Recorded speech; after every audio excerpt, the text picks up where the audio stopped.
En 1980, 4 monjas católicas desaparecieron de una capilla remota en el norte de California.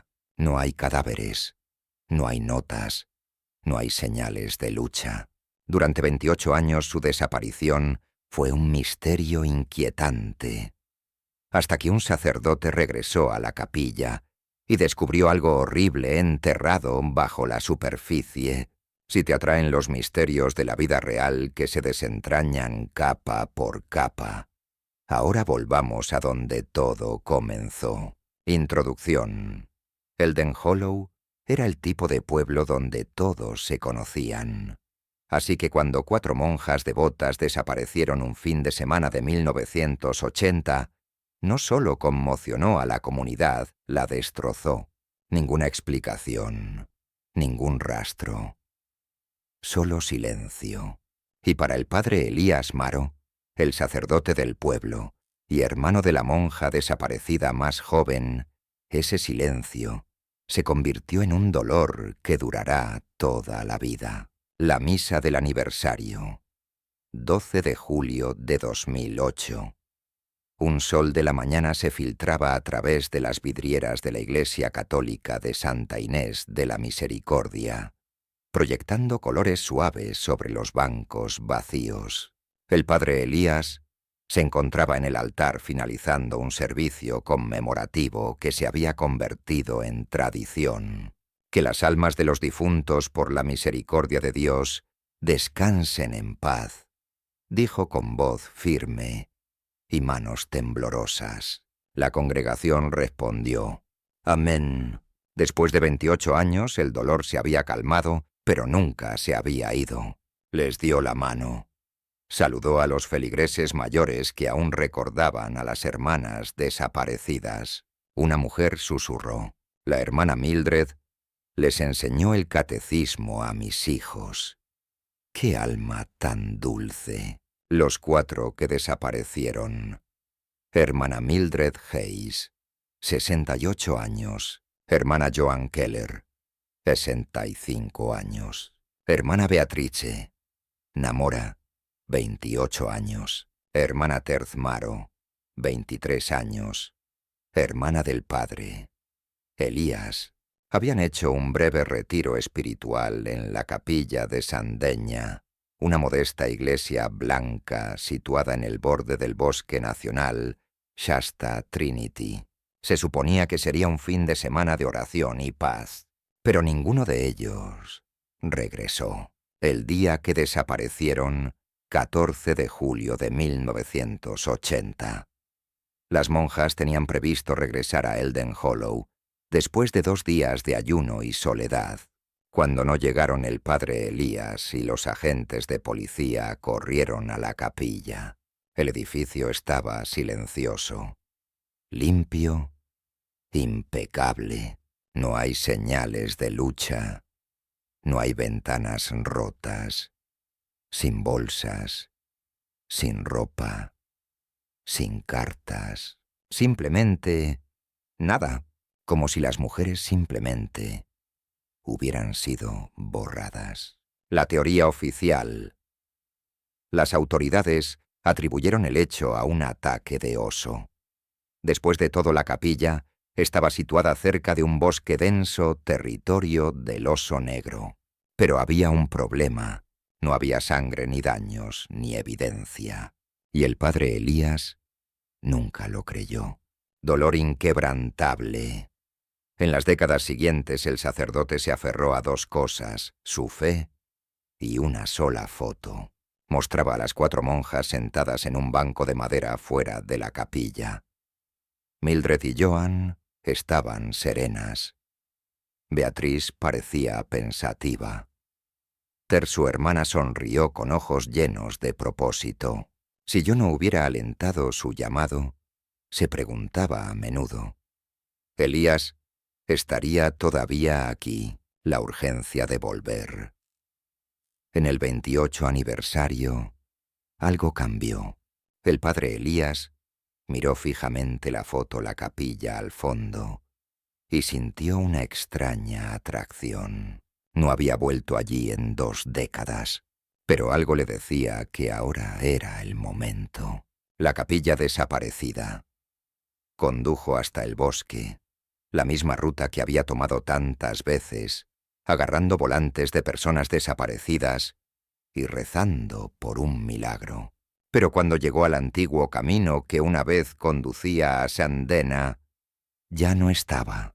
En su lugar, un camino privado, pavimentado, una puerta de hierro, señales. Propiedad privada. Prohibido el paso. La capilla había desaparecido. No solo la gente, sino el edificio mismo. Un hombre llamado Redwood hizo una llamada a Harold Gibbons, el antiguo conserje. Vendido en el 82, le dijo Harold. A un hombre llamado Silas Redwood, él derribó la capilla. El padre Elías sintió un nudo frío en el estómago. Nunca se lo habían dicho, nunca notificado, nunca consultado. El último paradero conocido de su hermana había sido borrado, y nadie pensó en decírselo. Una bienvenida fría. Decidido el padre, Elías condujo alrededor de la finca hasta un camino público con la esperanza de ver algo. Lo que vio lo sobresaltó. Una mansión. 3 pisos. Piedra y madera. Opulenta, intimidante y totalmente fuera de lugar. Reunió todo su coraje y llamó a la puerta. La puerta se abrió. Silas Redwood estaba allí, alto de cabello plateado y radiante. Sí. Buenas tardes, señor. Soy el padre Elías Maro. Estás invadiendo una propiedad privada. Su intercambio fue tenso, frío, despectivo. Redwood no quería tener nada que ver con el pasado, nada que ver con la iglesia, y sobre todo nada que ver con lo que ocurrió en 1980. Si la capilla ya no está, ¿por qué me molestas? Redwood le cerró la puerta en la cara, pero algo en su tono, algo en la manera en que dijo «buena suerte», no abandonaba la mente de Elías, la radio y la voz. Mientras Elías se alejaba desanimado, su radio apagada cobró vida. No con estática, no con música, pero con cantando. Canto gregoriano, la misma melodía que una vez cantaron las hermanas de Sandena. Luego silencio, luego una tos. De la nada, los registros olvidados. El padre Elías no podía dormir. El canto de la radio imposible, inexplicable, resonó en su mente. Había apagado el dispositivo. Estaba seguro, pero más que el sonido, era la expresión de Redwood lo que lo perseguía, una mezcla de desprecio y miedo. A la mañana siguiente, Elías se dirigió al archivo diocesano, una trastienda polvorienta llena de carpetas amarillentas y papel quebradizo. Pidió registros de Santa Ana, su historia a la venta, cualquier cosa que pudiera mostrar cómo y por qué desapareció la capilla. Al principio, el archivista negó con la cabeza. «No hay nada después de 1980», dijo. «Sin escrituras, sin permisos de demolición. Es como si el lugar hubiera desaparecido». Pero entonces Elías notó una carpeta mal archivada bajo Santa Inés. Dentro hay 2 letras, la advertencia anónima. La primera carta estaba fechada el 3 de agosto de 1980, 3 semanas después de la desaparición. Escrito anónimamente. La capilla nunca fue tierra santa. Algo más oscuro yace bajo ella. Si te importa tu alma, no regreses jamás. Sin nombre, sin dirección de retorno. El segundo era más extraño. Silas Redwood ha tomado lo que una vez estuvo oculto, pero no puede enterrar las voces. Siguen cantando. El hombre que cavó demasiado profundo.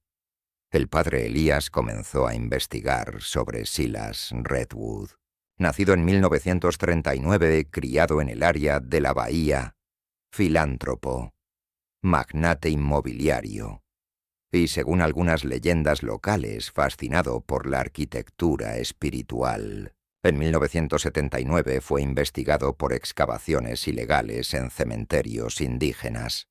El caso fue desestimado. No se presentaron cargos, pero pintó un cuadro. Redwood no solo construía casas, estaba excavando en busca de algo, el sueño. Esa noche Elías soñó con la capilla. Todo estaba de nuevo completo, encalado y en paz. Dentro, vio a las 4 monjas arrodilladas en oración. Luego, uno por uno, se giraron para mirarlo, bocas abiertas, pero ningún sonido. Sus ojos, suplicantes, se despertó empapado en sudor. Él sabía lo que tenía que hacer. De nuevo en el bosque, Elías regresó a la finca Redwood, esta vez al amparo de la noche. Aparcó lejos, caminó a través de la línea de árboles y se acercó al claro donde una vez estuvo la capilla. Estaba tranquilo, demasiado silencioso, pero encontró algo inesperado. Un marcador de piedra medio enterrado con letras desgastadas. Capilla de Santa Ana, construida en 1824. Todavía está ahí, olvidado. Se arrodilló a su lado para orar, cuando el suelo cedió ligeramente bajo él. La puerta del sótano, oculta bajo la hiedra y la tierra, había una trampilla de madera reforzada con hierro oxidado, bloqueado. Pero Elías había venido preparado. Sacó una palanca de su mochila, susurró una oración y la abrió. Abajo, escalones de piedra que descienden hacia la oscuridad total. Encendió su linterna y comenzó a bajar. Debajo de la tierra, el aire era denso, viciado, frío. Los escalones conducían a un pasillo estrecho, con paredes de piedra revestidas de apliques antiguos. Al fondo, una puerta de madera. Él lo abrió. Dentro, una cripta, no, algo más viejo, más extraño. Huesos cubrían las paredes, no humanos, animales, mezclados, dispuestos deliberadamente.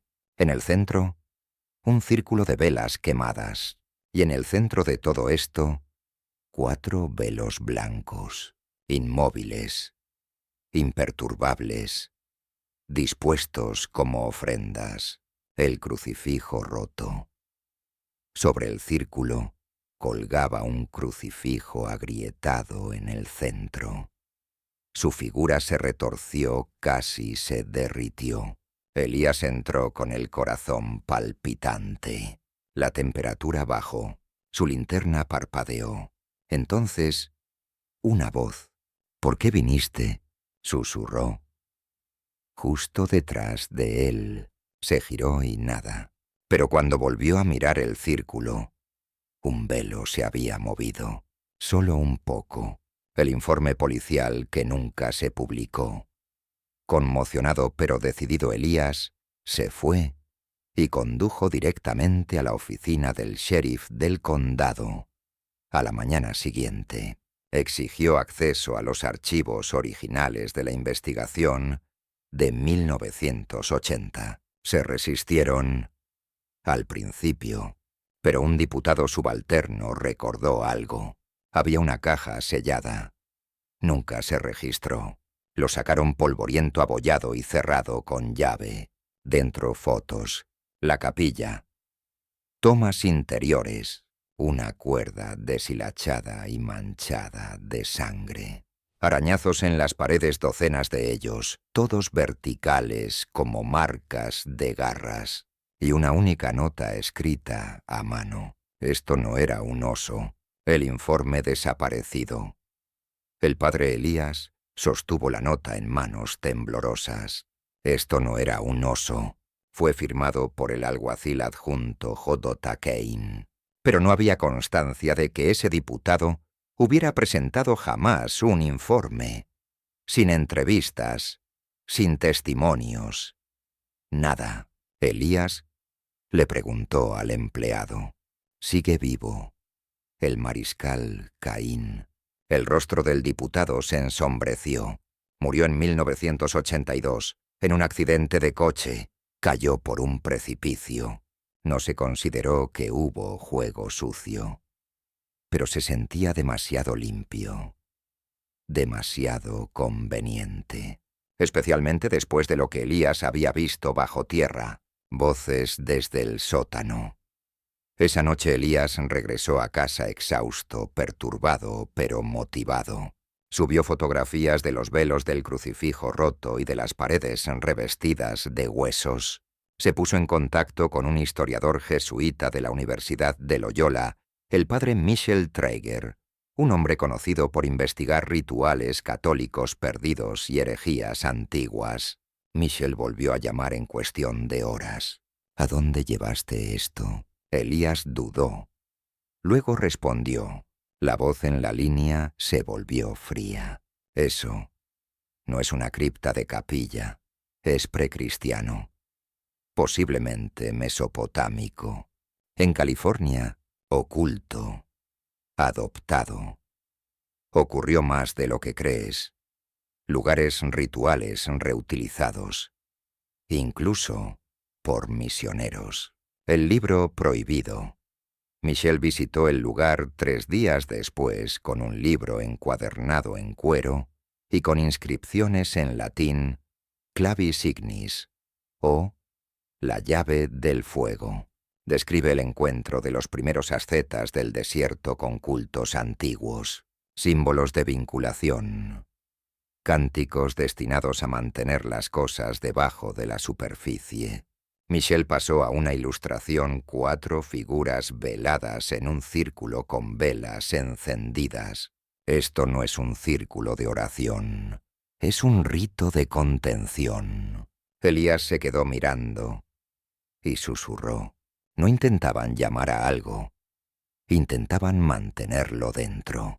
El relato del exorcista Michel contactó con otro nombre, Padre Alonso Mercer, exorcista retirado, que alguna vez estuvo involucrado en casos rurales, considerados demasiado controvertidos para ser registrados públicamente. Se conocieron en persona. Elías le mostró las fotos de la bodega. Mercer se quedó en silencio. Luego dijo, «Ese símbolo es antiguo. No satánico, sino más antiguo. Babilónico. Es un sello. ¿Un sello para qué?» Mercer hizo una pausa. «No para qué. ¿Para quién?» La leyenda del atado. Según Mercer, en los años 70, había rumores dentro de los círculos de exorcistas de un ser sin nombre que no es del infierno ni del cielo. Una cosa que estaba atada debajo de la tierra, ahora conocida como el norte de California. Mucho antes de los europeos, mucho antes de las tribus, y cada pocos siglos ocurría algo que lo hacía desprenderse. «Siempre hay 4», dijo Mercer. 4 que hacen el voto de mantenerlo durmiendo. Si uno se rompe, despierta. Lo que realmente ocurrió en 1980. La teoría que se formaba en la mente de Elías lo dejó helado. Las 4 monjas no estaban solamente rezando. Eran guardianes de un sello. Quizás habían sido elegidos o llamados. Y en 1980 alguien interrumpió el rito. Posiblemente por accidente, posiblemente a propósito. Y cuando el sello se rompió algo, despertó. El motivo de Redwood, Silas Redwood, era conocido por financiar excavaciones espirituales. pero un artículo oscuro en una revista de arqueología marginal mencionó su obsesión con los lugares delgados áreas donde el velo entre lo físico y lo espiritual es más débil. Había mapeado líneas ley, construyeron casas. Sobre ellos, destruyó una capilla en uno, los planos ocultos. Elías regresó a la finca. No por la puerta principal, sino a través del bosque hasta el lugar donde la entrada del sótano todavía estaba bajo la hiedra. Tomó fotografías, medidas. De regreso a casa, comparó la huella con los registros de tierras del condado. El sótano no estaba debajo de la capilla, estaba debajo de algo más antiguo, un túmulo funerario que no aparece marcado en ningún registro tribal, porque había sido borrado intencionalmente. El quinto velo. Esa noche Elías tuvo otro sueño, pero esta vez fue diferente. Volvió a ver los velos, 4 de ellos, y luego un quinto, no tumbado en el suelo, pero de pie, mirando. Cuando despertó, supo. Nunca habían sido solo 4, siempre habían sido 5. Pero ¿quién fue el quinto? El quinto. El padre Elías cavó más profundamente. Los registros parroquiales mostraron que solo 4 hermanas fueron asignadas a Santa Dena en 1980. Pero una vieja foto de grupo enmarcada en el pasillo de la rectoría reveló algo más. 5 mujeres, los mismos uniformes, las mismas sonrisas. La quinta mujer se quedó a un lado, más alta, más pálida, con la mirada baja. En el reverso de la foto se leía: Retiro junio de 1980. Hermanas M, I, B, T y C. Dedo. No hay registros que indiquen a una hermana C. No hay entrada. No hay asignación. No hay mención después de ese día. Ella había sido borrada. ¿Quién era? La hermana C. Elías llevó la foto a Michelle y al padre Mercer. Michelle examinó la imagen de cerca. Su hábito está mal, dijo. Es antiguo, estilo prevaticano II, fuera de lugar. Mercer agregó: ella no es una monja. Elías sintió un escalofrío. Entonces, ¿qué hacía ella allí? En ritos como este, dijo Mercer, siempre hay un quinto, un guardián de la llama, el que no ata sino que vigila a los demás, los protege, los guía, un testigo, un sello final. Y si ella también se fue, la conexión Redwood, Michelle y Elías encontraron una pista en el registro parroquial. El pedido de suministros para la capilla, en 1980, incluía 5 juegos de mantelería y 5 rosarios, pero solo 4 nombres firmaron el recibo de entrega. La quinta firma, un garabato, apenas legible, pero el apellido parecía algo así como Redwood. La hija Elías se enfrentó al registro público en Sacramento. En un armario polvoriento lo encontró. Cecilia Redwood, nacido en 1957. Madre desconocida. Padre Silas Redwood. Había sido institucionalizada en su adolescencia. Declarado esquizofrénico con delirios místicos, lanzado en 1979. A mediados de 1980, había desaparecido. El descenso. Elías regresó una última vez al sótano. Esta vez fue solo. Lo que encontró había cambiado. Los velos habían desaparecido. Los huesos fueron reorganizados y formaron una espiral. En el centro se había dibujado una figura en ceniza. Alas, cuernos, ojos, pero no un demonio, algo más antiguo, algo observando. Entonces detrás de él, una voz. No deberías haber regresado. Él se giró. Una mujer estaba allí, de finales de los 60. Ojos como humo, hábito roto, cabello canoso. Cecilia susurró. Ella asintió. La confesión final. Ella no corrió. No se escondió. Ella se sentó a su lado en la piedra fría y le habló en voz baja. Traté de mantenerlo dormido. Ella le dijo lo que la Iglesia nunca admitió, que la capilla había sido construida sobre terreno sellado, que las 4 hermanas habían sido elegidas para mantener el ritual y que Cecilia había sido colocada allí por su padre para sabotearlo. Pero algo pasó. Yo también lo sentí, dijo.